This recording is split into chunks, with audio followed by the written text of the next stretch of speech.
où je voudrais commenter le récit de la naissance de Jésus en Luc, chapitre 2, versets 1 à 20.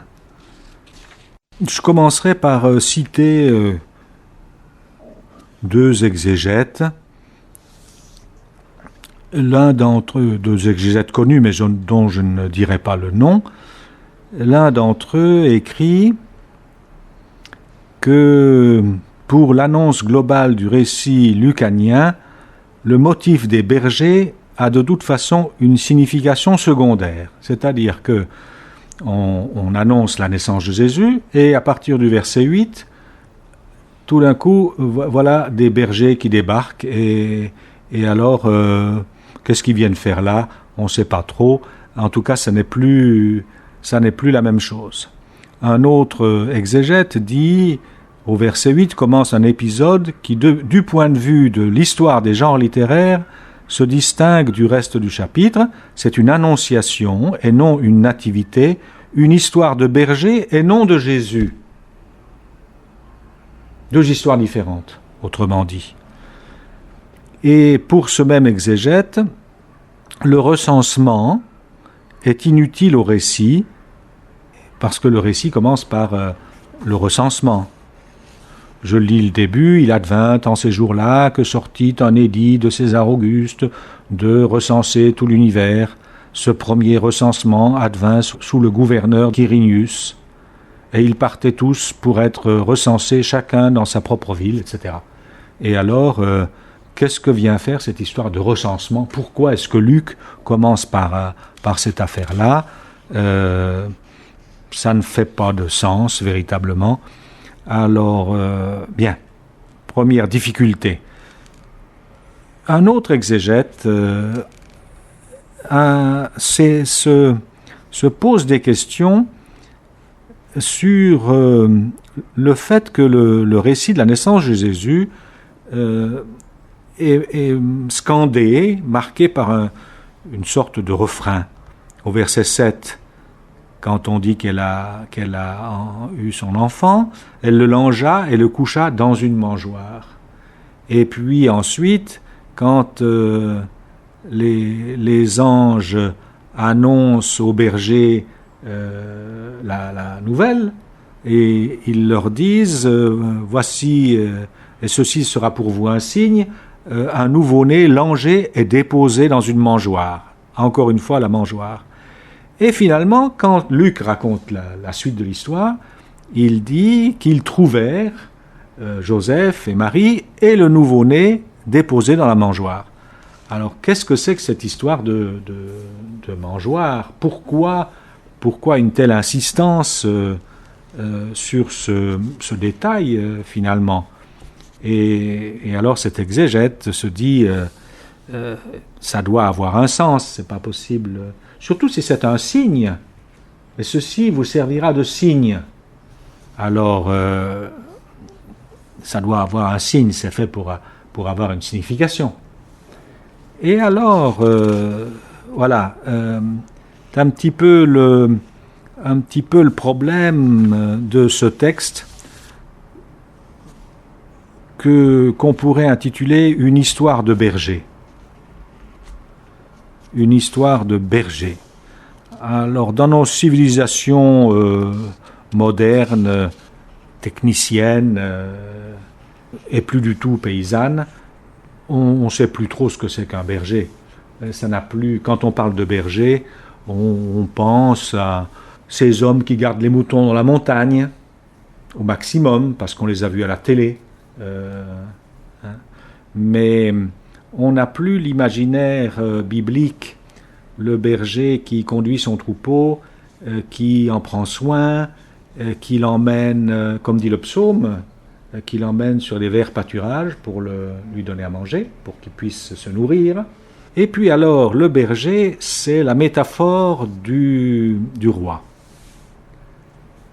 Le roi, ou le chef du peuple, les chefs du peuple, ce sont des bergers, ce sont des gens qui sont chargés de protéger leur troupeau contre les prédateurs, contre le lion, contre l'ours, etc.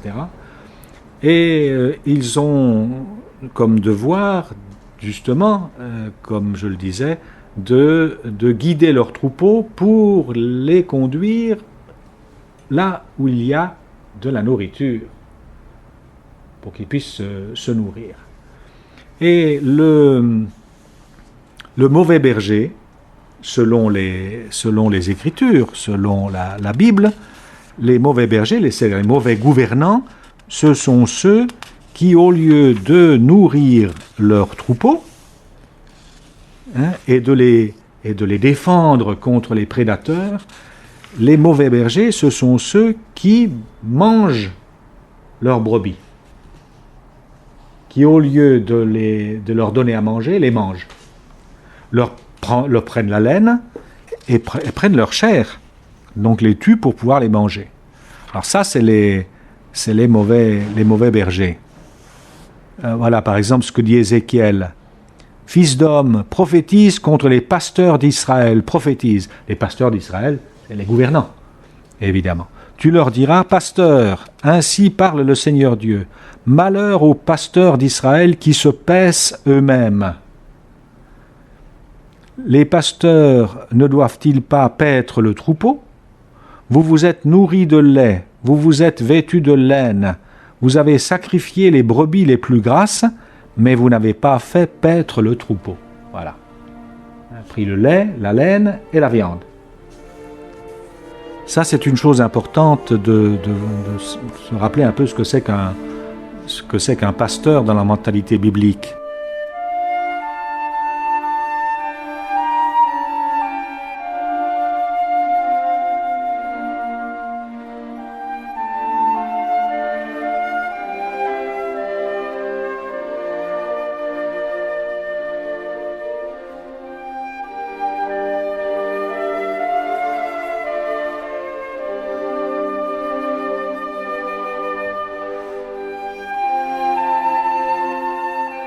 Alors le récit de Luc, il commence avec, je reviens au début là, il commence avec l'histoire du recensement. Alors qu'est-ce que c'est que cette affaire-là? Pourquoi rappeler cette affaire de recensement? Alors là, disons l'explication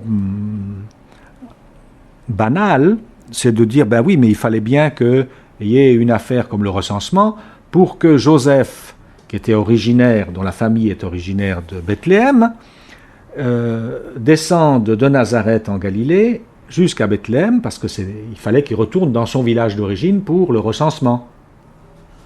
Parce qu'il fallait que le Messie, selon les prophéties, naisse à Bethléem, la ville de David, parce que Jésus, à travers son père, à travers Joseph, est de la descendance de David, donc une descendance royale. Alors ça, évidemment, c'est une explication. Maintenant, il y a une explication, disons que c'est une interprétation que je ferai. Ça commence d'abord avec le cadre de toute l'époque. On situe cet événement d'un petit garçon qui naît dans un petit village perdu de la Palestine. On le situe par rapport au grand pasteur de l'époque, César Auguste. Au temps de César Auguste sortit un édit de César Auguste, l'empereur romain qui gouvernait tout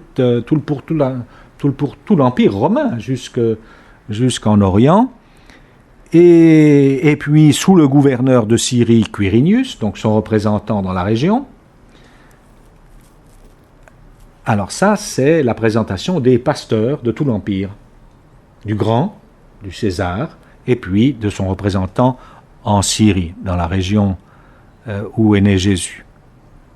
Et puis, tout de suite après, Joseph monta de la Galilée, de la ville de Nazareth, vers la Judée, vers la ville de David, qui est appelée Bethléem.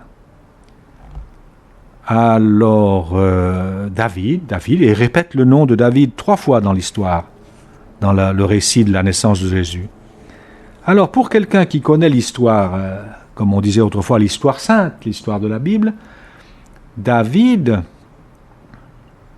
David, c'était le berger d'Israël. Et c'est un berger qui a commencé comme berger du troupeau. C'était le petit dernier de la famille.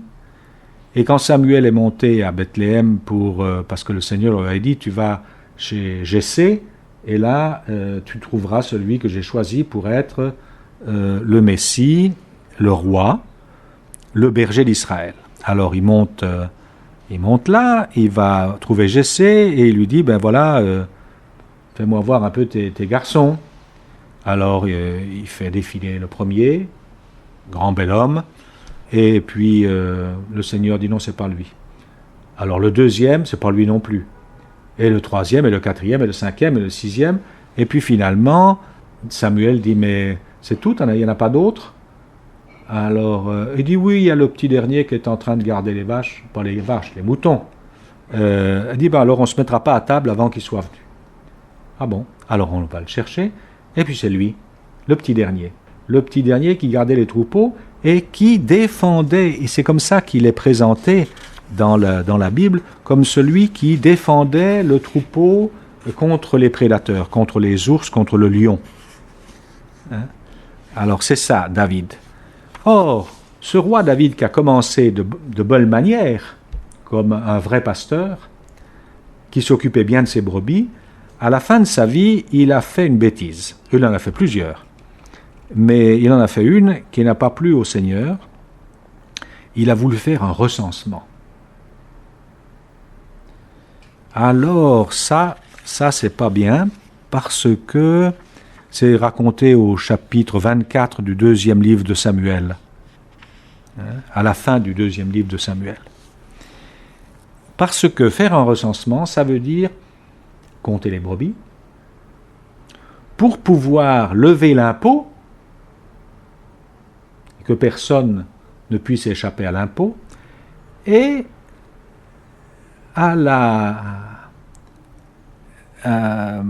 au service militaire.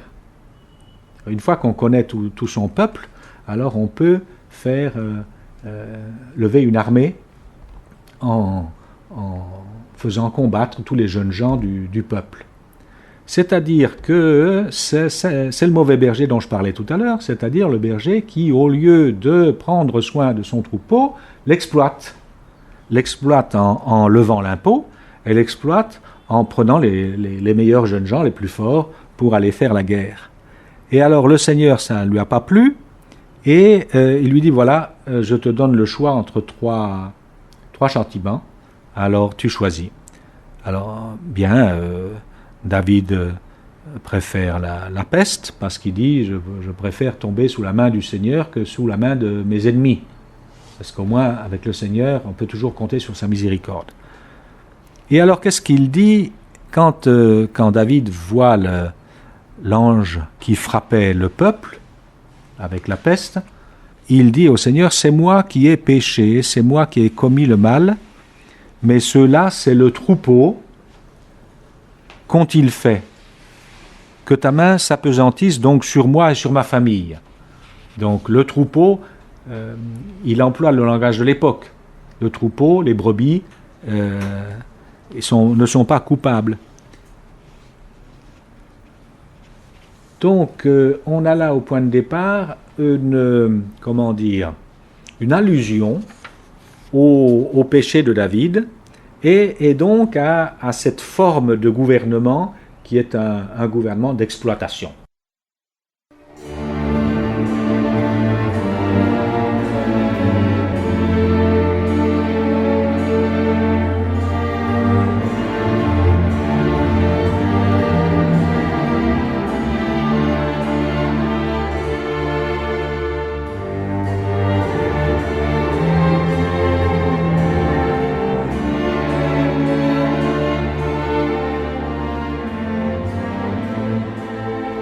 Alors l'affaire de la mangeoire. L'affaire de la mangeoire, c'est une énigme et un exégète dont je parlais tout à l'heure s'est demandé qu'est-ce que ça veut dire cette histoire de mangeoire. Il a écrit un article, il tourne autour de cette histoire de mangeoire pour essayer de comprendre, il fait appel à un texte d'Isaïe. Il n'est pas loin de la solution. Quand il cite Isaïe 1.3, au début d'Isaïe, « Le bœuf connaît son propriétaire et l'âne la mangeoire de son patron. Mais Israël ne connaît pas, mon peuple ne comprend pas. »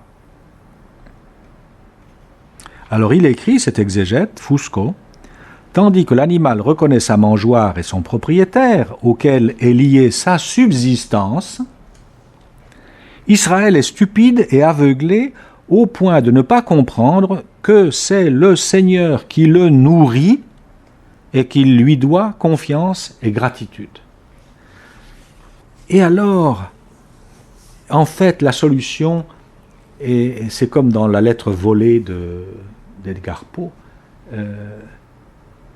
la solution, on l'a sous les yeux. On l'a tellement sous les yeux qu'on ne la voit pas. Comme quand on cherche quelque chose, on l'a sur son bureau, on cherche partout et on ne le voit pas. La solution, elle est simplement dans le mot mangeoire.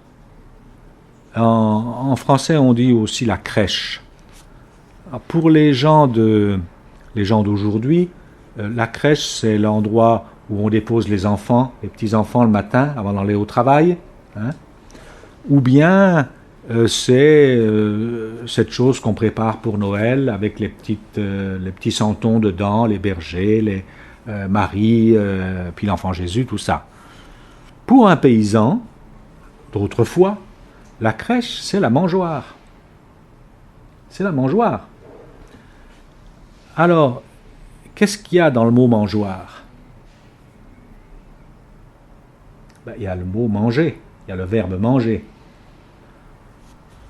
Donc, si Jésus a été mis dans une mangeoire, et si Luc insiste par 3 fois sur cette histoire de mangeoire, c'est qu'il veut le présenter comme une nourriture, tout simplement. Et on est dans la même logique du recensement et des bergers. C'est-à-dire que Jésus est présenté comme celui qui va nourrir son peuple et qui va se donner lui-même comme nourriture pour son peuple, au lieu de les manger comme un mauvais berger. Alors, c'est ce que dira Saint Jean dans son discours du pain de vie. Toujours la même affaire. Voyez ? Alors, c'est tout simplement ça.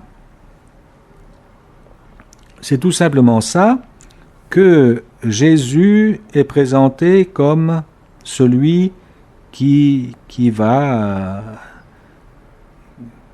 se donner à manger, qui va se donner comme nourriture, va donner non seulement son enseignement comme nourriture, parce que la parole nourrit, mais aussi son corps, et alors ça annonce déjà l'Eucharistie. Le mot qui accompagne mangeoire, c'est les 2 dernières fois, c'est déposer dans une mangeoire. Alors déposer, c'est le mot qu'on retrouvera au moment de la mise au tombeau. Et Jésus est déposé, le corps de Jésus est déposé dans le tombeau. C'est-à-dire qu'il a donné sa vie pour nourrir, comme il l'a annoncé à l'Eucharistie. C'est un peu curieux, mais on retrouve cette image-là dans l'Apocalypse de Saint Jean, quand il dit que, au chapitre 5, c'est assez extraordinaire parce que c'est très poétique, les images se bousculent. Alors, il dit comme ça au verset 16, « Jamais plus ils ne souffriront de la faim ni de la soif, jamais plus ils ne seront de la faim et de la soif. » Donc ils seront nourris, leur soif sera étanchée. Jamais plus ils ne seront accablés ni par le soleil, ni par aucun vent brûlant, car l'agneau qui se tient au milieu du trône sera leur pasteur et les conduira aux sources des eaux de la vie, et Dieu essuiera toute larme de leurs yeux. Et alors, c'est drôle de voir que l'agneau immolé, l'agneau égorgé, L'image de l'agneau égorgé, on le retrouve souvent dans l'Apocalypse. L'agneau égorgé, c'est l'agneau qui a été sacrifié, c'est l'agneau pascal, qui est sacrifié pour être la nourriture de ceux qui vont célébrer la Pâque. Et alors, cet agneau qui se tient au milieu du trône sera leur pasteur. Alors on dit, c'est pas logique tout ça. Le pasteur, c'est celui qui va faire paître les agneaux, et là, c'est l'agneau qui est leur pasteur. Parce que l'image se comprend dans la mesure où on comprend que le pasteur, c'est celui qui nourrit, et il est le pasteur et en même temps l'agneau parce qu'il se donne lui-même comme nourriture.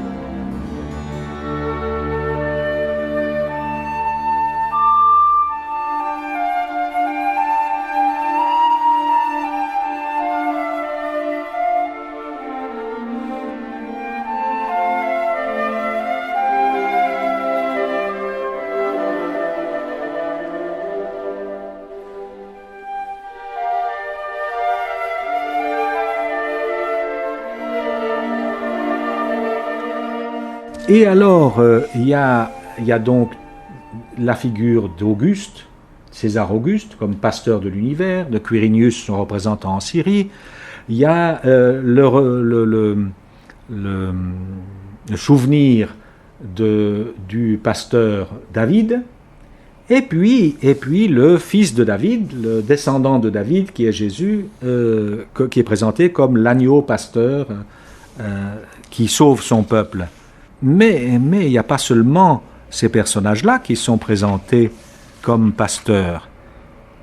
Il y a, à partir du verset 8, justement, des bergers étaient dans cette région, veillant dans les champs les veilles de la nuit sur leurs troupeaux. C'est-à-dire faisant la garde de leurs troupeaux, les protégeant. La nuit, c'est toujours dangereux parce que les bêtes sauvages, c'est la nuit qu'elles viennent pour bouffer les moutons. Les loups, le lion, les ours, toutes ces bêtes-là, elles sortent la nuit. Le jour, elles dorment, elles digèrent. Alors les bergers doivent garder leurs troupeaux la nuit. Et ils font la garde, comme les soldats font la garde, chacun son tour, pour protéger le troupeau. Et alors, c'est ça qui est extraordinaire, c'est que c'est à ces gens-là que les anges apparaissent. Alors, il faut savoir que les bergers à l'époque étaient très mal considérés. Ils étaient même assimilés à leurs animaux. C'était des bêtes, ils étaient traités comme des bêtes. D'abord, ils vivent avec leurs troupeaux, ils dorment avec leurs troupeaux, ils sentent mauvais, ils sentent le bouc, le mouton. Pour les gens de la ville, pour les sédentaires, ils sont sales.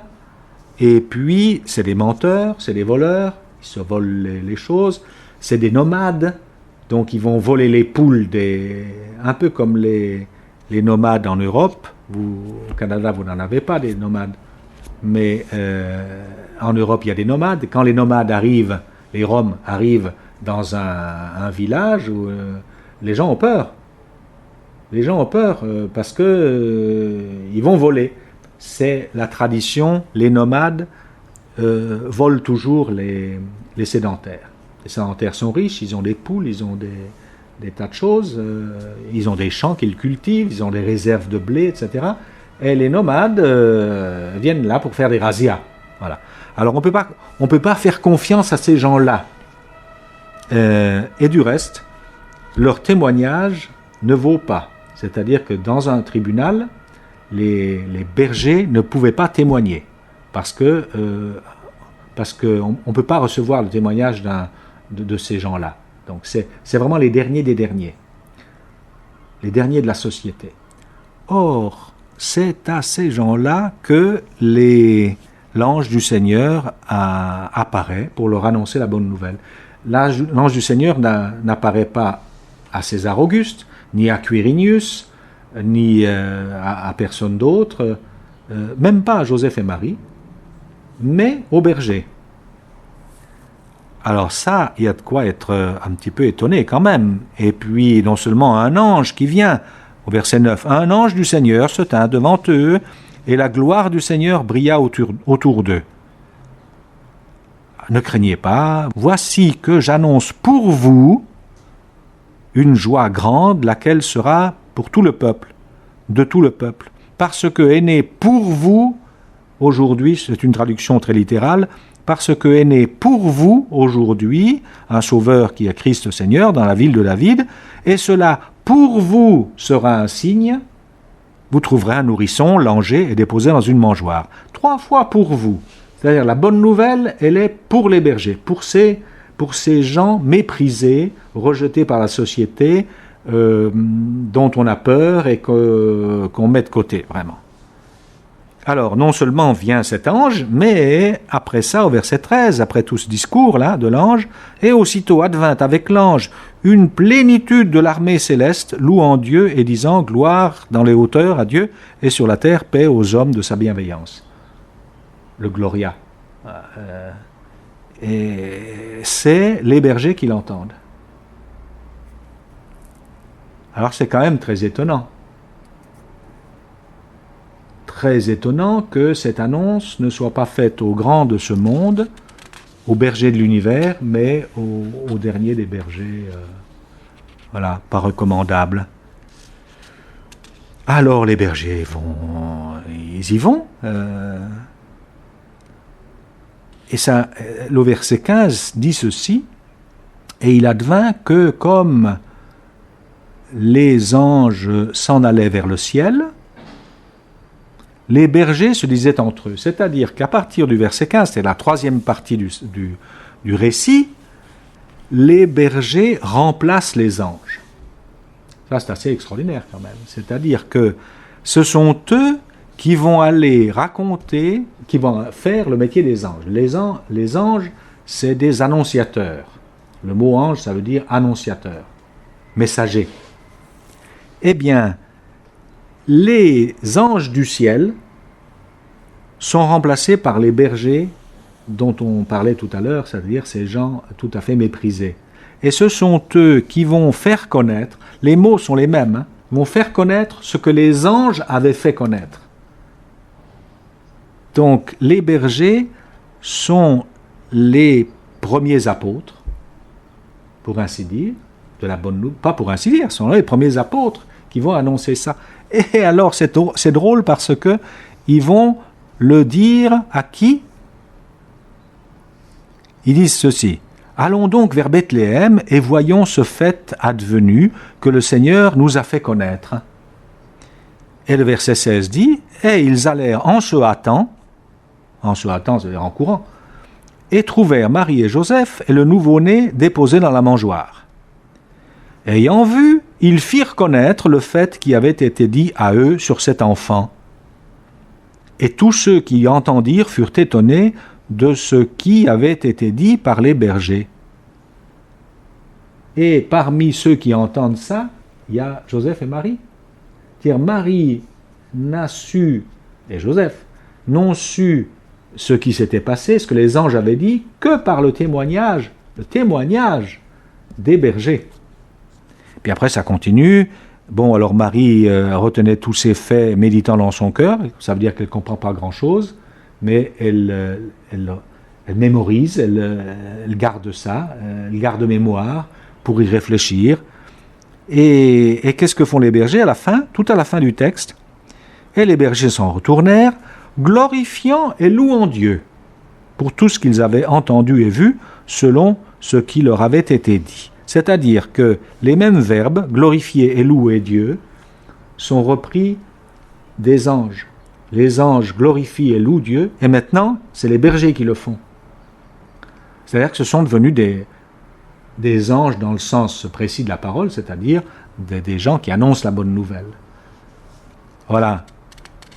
Le renversement total, c'est tout à fait évangélique, ça, c'est-à-dire que c'est toujours le petit dernier qui devient le premier. C'est vrai pour David, on en a parlé tout à l'heure, mais c'était déjà vrai pour Jacob et Ésaü. Le deuxième des deux jumeaux est choisi de préférence à son aîné. C'est vrai pour Israël, qui est le plus petit de tous les peuples, mais que le Seigneur a choisi de préférence aux grands empires de la région. Et voilà une histoire de berger. Alors, c'est une histoire de berger du début jusqu'à la fin, depuis Auguste jusqu'à ces bergers-là, en passant au centre par celui qui est le berger, qui est dans la mangeoire et qui se donne comme nourriture. Et il faut remarquer que Bethléem, ça veut dire la maison du pain en hébreu. Beth Lechem, la maison du pain. C'est-à-dire que le nom même de la ville de David est encore une histoire de nourriture, la maison du pain. Comme s'il avait été nécessaire que Jésus naisse dans cette maison de la nourriture. Lechem, on dit le pain, ça veut dire la nourriture, parce qu'à l'époque, le pain était la base de toute nourriture, évidemment.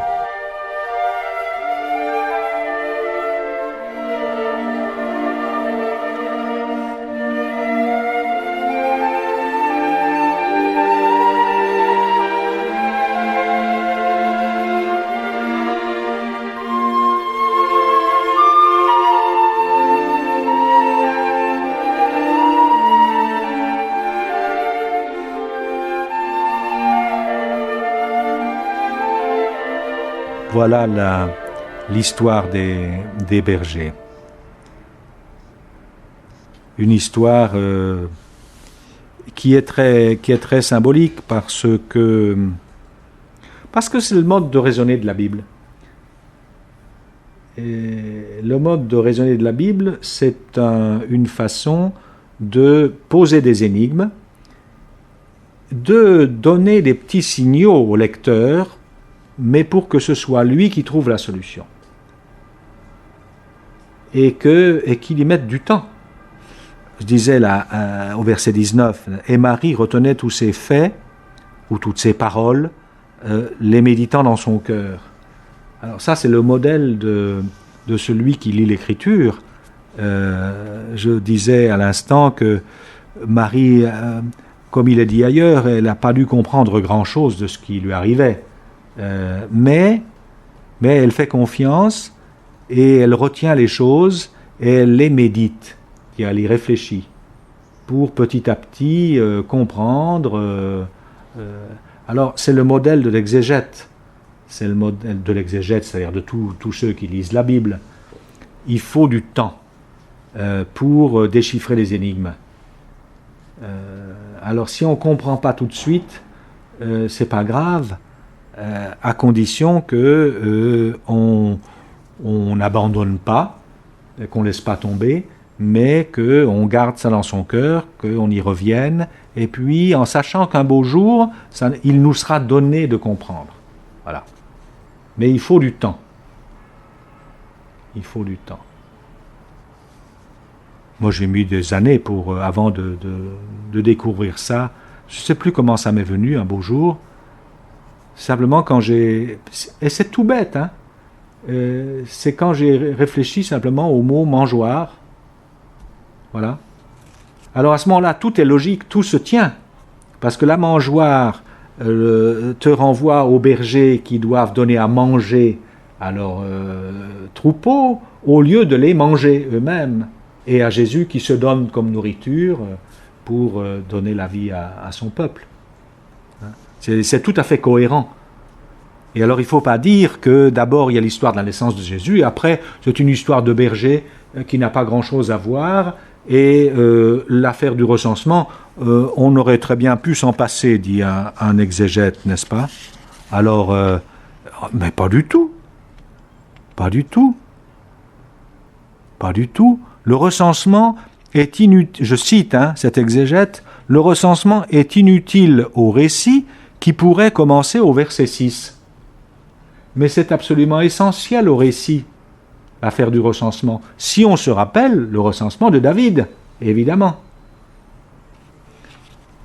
Alors, on faisait des recensements en Israël, mais la Bible prévoyait que quand on faisait un recensement, il fallait que chacun de ceux qui seraient recensés paye un tribut. Alors qu'est-ce que ça veut dire, cette histoire-là, payer un tribut? ça veut dire que c'est une manière de reconnaître que ça n'appartient qu'à Dieu. De connaître le nombre de ces brebis n'appartient qu'à Dieu. On le fait parce qu'on est obligé de le faire pour s'organiser dans le peuple, mais chacun va racheter sa vie, payer un petit tribut, pour signifier, c'est pas tellement pour donner de l'argent, pour signifier que la vie des brebis, elle appartient au Seigneur. C'est lui qui est le vrai berger. Voilà. Alors c'est pour ça il y a cette insistance tellement avec l'histoire d'Abraham. Viens voir, je vais te montrer là. Regarde les étoiles du ciel. Tu peux les compter? On ne peut pas les compter. Tu ne peux pas les compter. Le sable de la mer, les grains de sable au bord de la mer, pas les compter. Eh bien, telle sera ta descendance. Or, dans le récit de Luc, pourquoi est-ce qu'il y a César Auguste au début, et Quirinius, et puis la multitude de l'armée des cieux, l'armée céleste? Qu'est-ce que ça veut dire l'armée céleste? Ça veut dire les étoiles. Les étoiles qu'Abraham a vues et qu'il n'a pas pu compter. Donc, l'immensité de l'armée céleste, c'est-à-dire l'immensité des astres, et des étoiles qui sont dans le ciel, ça représente la totalité de l'univers. Et puis, ce Jésus qui vient de naître, il est qui sera non seulement pour le peuple, mais pour tous les hommes. Les anges chantent ça. La multitude de l'armée des cieux chante au centre, là. Elle chante gloire dans les hauteurs à Dieu, dans les hauteurs, c'est-à-dire là où il y a les étoiles, cette multitude de l'armée des cieux, et sur la terre, paix aux hommes de sa bienveillance. C'est-à-dire ça, Jésus vient pour tous les hommes. Alors de brosser ce grand tableau montre à la fois la totalité du cosmos et la totalité de l'humanité qui est appelée à être gouvernée par ce pasteur de l'univers, qui donne sa vie pour le salut des hommes.